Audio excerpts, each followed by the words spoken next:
자, 반갑습니다. 배종찬 교수의 맛있는 돈 이야기, 배종찬입니다. 여러분 반갑습니다. 시간이 금방금방 가는 것 같네요. 한 3주 전쯤 돼서, 저희 아들이, 군대, 이제 신병교육대 나와서, 이제, 수료식을 했습니다. 예, 시간이 금방금방 가는 것 같아요. 엊그저께, 입대한다고, 하는 것 같은데, 벌써 이제 신병교육 때 5주간의 과정을 마치고 이제 자대 배치를 앞두기 전에 이제 수료식을 하는 거죠. 요즘 군대가 진짜 많이 좋아진 것 같아요. 제가 다닐 때랑 지금이랑은 굉장히 차이가 나는, 어떻게 보면 사이가 그만큼 많이 좀 변화됐죠. 좋은 쪽으로 많이 좀 변화됐듯이 군대 또한 좋은 쪽으로 많이 좀 변화되는 것 같아요. 오늘 저희 아들하고 또 통화를 해보니까, 저희 때만 해도 이제 2주 단위로 해가지고, 고참하고 후임병하고 이렇게 이제 구분을 했죠. 그래서 예를 들어서, 9월, 10일이나 들어온 군번하고, 9월 한 20일이나 들어온 군번하고는 이 15일 기준을 해가지고, 그 15일 이전에 들어왔으면 선배고, 15일 이후에 이제 자대 배치가 되면 이제 후배가 되는, 뭐 쉽게 말해서 쫄따구가 되는 거잖아요. 그런 과정이었습니다.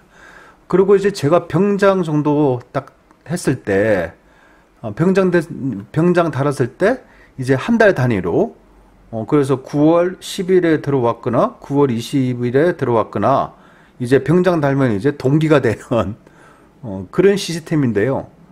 지금은 이 석 달 단위로, 그러니까 1월, 2월, 3월, 또 4월, 5월, 6월 식으로 해서 석 달 단위로 해서 다 동기로 끊어준다고 하네요. 엄청나게 변화가 일어난 거죠. 저희는 2주 단위인데 그만큼 이제 군대 민주화가 이루어지고 있다라고 생각되는 것 같습니다. 지금도 이 방송을 듣고 있는 우리 많은 애청하시는 분들도 혹시 저처럼 아들이 군대 가 있는 경우도 있겠죠. 원체 많은 분들이 또 이제 청취를 해주시니까요. 뭐 저희 이제 부모된 입장에서는 군대에 있는 아들을 생각한다면 뭐 소원은 세 가지죠. 첫째, 건강하게 잘 생활하여 제대하는 거. 둘째, 건강하게 잘 생활하여 제대하는 거. 셋째, 건강하게 잘 생활하여 제대를 하는 거. 몸 건강이 제대하는 게 부모님의 소원인 것 같아요. 우리 군 생활하고 있는 우리 아들들, 몸 건강히 또 긍정적 에너지를 지니고 몸 건강히 군 생활을 잘하기를 바랍니다. 우리 아들 군 생활 잘하기를 바란다. 자, 이제 방송 시작하겠습니다. 우리가 보니까 우리가 또 부동산 대책이 나왔는데 또 연달아서 이제 추가 대책이 또 나왔죠. 그 첫 번째 사례로 본다면 이제 투기 가열 지구로 해서 두 군데로 또 추가됐습니다. 대구 수성구 또 이제 분당구가 이제 투기 과열 지구로 이제 확대되었다. 그래서 이제 투기 과열 지구로 지정이 된다면 예를 들어서 청약 규제 부분에 대해서 이제 강화가 되겠죠. 예를 들어서 청약 1순위에 대한 자격 제한이 있고 민연주택에 대한 재당첨에 대해서 제한이 있을 거고 또 분양권 전매에 대해서 이제 제한을 하겠죠. 즉 분양권을 샀으면 사고팔고를 할 수 있는 상태였다가 이제 투기 가열지구로 묶이게 되면 이제 분양권을 사고팔고 수시로 샀다 팔다 하지 못하고 이제는 소유권 이전 등기 시까지. 그래서 여기서 말하는 소유권 이전 등기라는 거는 아파트가 완공이 돼가지고 이제 건설회사에서 보존 등기를 하겠죠. 보존 등기를 하게 되면 처음으로 분양받은 사람들한테 소유권 이전 등기를 하겠죠. 그래서 그 이전 등기 시기까지는 이제 사고팔고 하는 거를, 분양권을 사고팔고 하는 거를 이제 제한한 그런 이제 제한을 하게 된다는 거죠. 그 다음에 이제 주택담보대출 부분에 대해서 이제 60%가 대출이 됐다면 이제는 40%로 이제 축소를 시킨다는 거고, 쉽게 말해서 은행에서 투기 가열식으로 묶이게 되면 돈 빌리기가 쉽지 않다라고 이렇게 생각하시면 되겠죠. 그 다음에 재건축 조합원 지위에 대한 양도 금지가 되겠죠. 그래서 예를 들어서 이제 재건축이 이슈가 됐으니까 그 재건축에 대해서 이제 그 재건축에 대한 지휘권을 이제 이전을 쉽게 하다가 이제는 지위에 대해서도 이제 양도를 금지시키는 이런 식으로 해서 대구 수성구하고 분당구에 대해서 부동산 가격을 진정시키는 목적하에 이런 제도가 이제 투기 가해직으로 묶였다는 겁니다. 다만 좀 개인적인 생각으로 본다면 대구 수성구 같은 경우에는 뭐 작년 올해 뭐 상승한 부분도 있겠지만은 어느 정도는 2008년 내지 2009년도로 놓고 본다면 예를 들어서 2009년도부터 2015년도까지 얼마나 많이 상승하였죠. 엄청나게 상승하였죠. 그 당시에는 가만히 있다가 이제 뜬금없이 이제 파리 부동산 대책이 뭐 초강력 이제 부동산 대책이지 않습니까?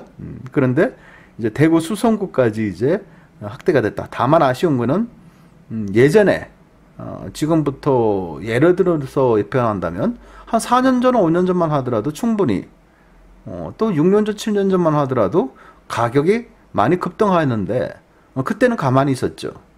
근데 왜 그때는 정부가 가만히 있었겠냐라고 한다면 그때는 부동산으로 인하여 경기를 활성화시키기 위해서 사고팔고를 이제 장려해야 되겠죠.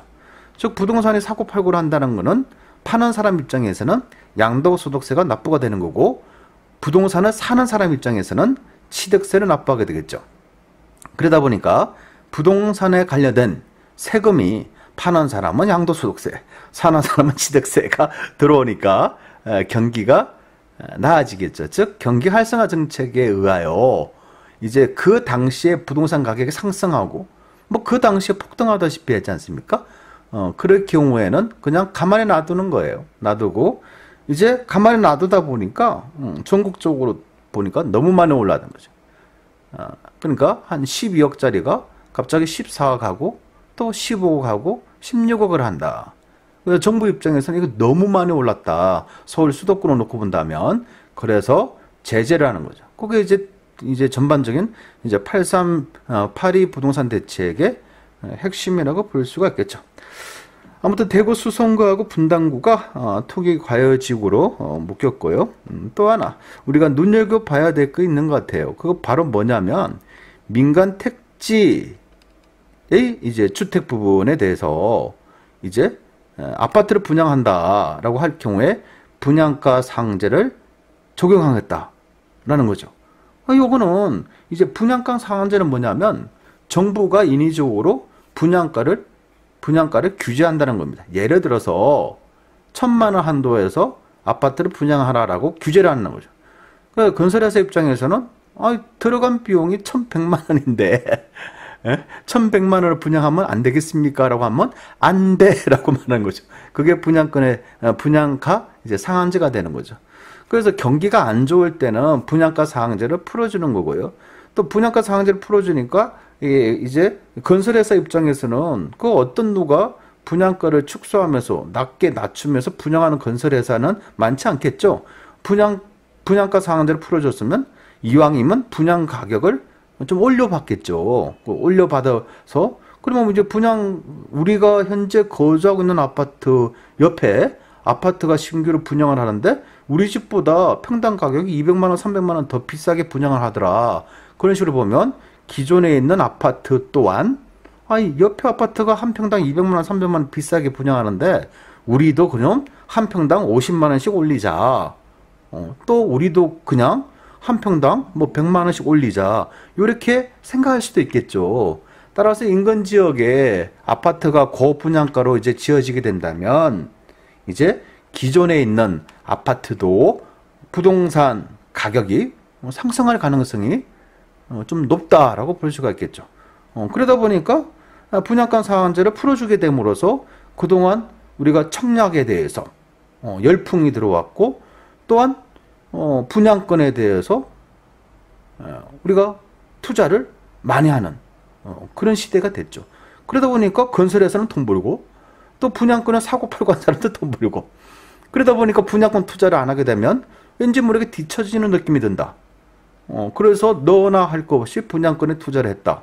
그런데 너무 과하게 부동산이 상승하니까 이때 필요한 게 정부 입장에서는 이제 분양가 상한제를 다시 자율화시키지 않고 다시 분양가를 제한하겠다라고 이런 대책이 나오는 거죠. 물론 전국에 있는 모든 민간 택지에 대해서 분양가 상한제를 적용하겠다. 이건 아니죠.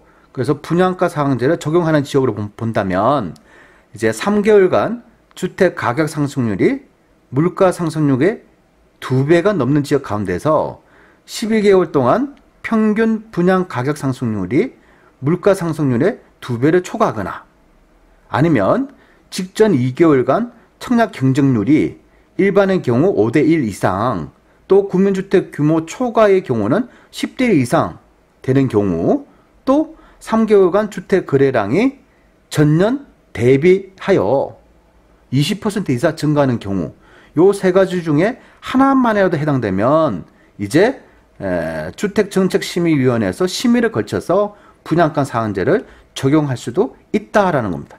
즉 쉽게 말해서 분양 가격이, 분양권 시장이 과열되거나 좀 많이 올랐다 싶으면 바로 뭐 하겠다?